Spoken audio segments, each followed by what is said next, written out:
ایک شخص نے بازار میں دیکھا کہ ایک شخص اپنا غلام بیچ رہا ہے اور یہ آواز بھی لگا رہا ہے کہ یہ بہت اچھا غلام ہے، اس کے اندر اس کے علاوہ کوئی اور عیب نہیں ہے کہ یہ کبھی کبھی چغلی کھاتا ہے۔ کسی شخص نے یہ آواز سنی، اس نے سوچا کہ اس میں تو کوئی عیب نہیں ہے اور چغلی کھانا تو عام سی بات ہے، اس میں کیا خرابی ہے، اس غلام کو خرید لینا چاہیے۔ چنانچہ اس نے سودا کر کے وہ غلام خرید لیا اور اپنے گھر لے آیا۔ کچھ عرصے تک تو وہ غلام ٹھیک ٹھاک کام کرتا رہا۔ اس کے بعد اس نے اپنا رنگ دکھانا شروع کیا۔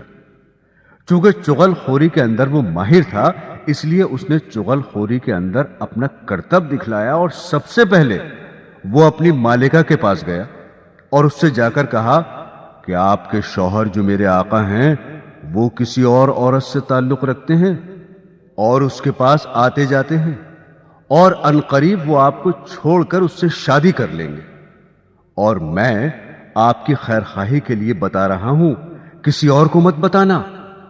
یہ باتیں سن کر وہ بیوی بہت گھبرائی اور پریشان ہوئی۔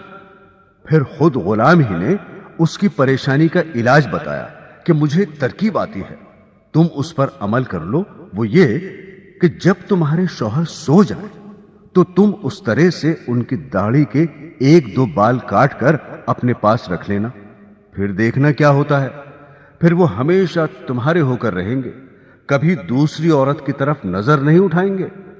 عورت نے جواب دیا کہ یہ کیا مشکل کام ہے، یہ تو میں آج ہی کر لوں گی، خدا نہ خواستہ کل کو کچھ اور ہو گیا تو کیا ہوگا۔ اب وہ غلام آقا کے پاس آیا اور اس سے کہا کہ تمہاری بیوی کے دوسرے مردوں سے ناجائز تعلقات ہیں اور عنقریب وہ آپ کو خیر بات کہنے والی ہے، اور اس نے یہ تہیہ کر لیا ہے کہ وہ آج رات آپ کو اس طرح سے ذبح کرے گی۔ اگر آپ کو میری بات کا یقین نہ ہو تو آپ جھوٹ موٹ سو کر دیکھنا، اور گلا نہ کٹ جائے تو مجھے بتانا۔ چنانچہ وہ آقا جا کر جھوٹ موٹ سو گیا، اور ادھر بیوی اس انتظار میں تھی کہ کب ان کی آنکھ لگے تو میں اپنا کام کروں۔ میاں کو نیند کہاں آتی، اس لیے اس نے مصنوعی خراٹے لینا شروع کر دیے۔ اب تو بیوی کو یقین ہو گیا کہ میاں صاحب کو نیند آ گئی، فوراً اس طرح لے کر پہنچی، اور ابھی ہلکا سا اس طرح گلے پر رکھا ہی تھا کہ آقا نے فوراً آنکھ کھول دی اور بیوی کو پکڑ کر کہا، اچھا تو تم مجھے ذبح کرنا چاہ رہی تھی۔ غصہ تو پہلے ہی آ رہا تھا، اس آقا نے اس طرح سے بیوی کو ذبح کر دیا۔ جب بیوی کے خاندان والوں کو پتا چلا کہ شوہر نے ہماری بیٹی کو ذبح کر دیا ہے، انہوں نے آ کر اس طرح سے شوہر کو پکڑ کر ذبح کر دیا۔ اب شوہر کے خاندان والے بھی آ گئے اور دونوں خاندانوں میں خوب جھگڑا ہوا اور 20 لاشیں گر گئیں۔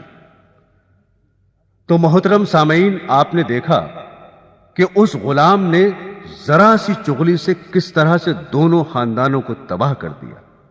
اسی لیے اس چغلی کو شریعت نے حرام قرار دیا ہے۔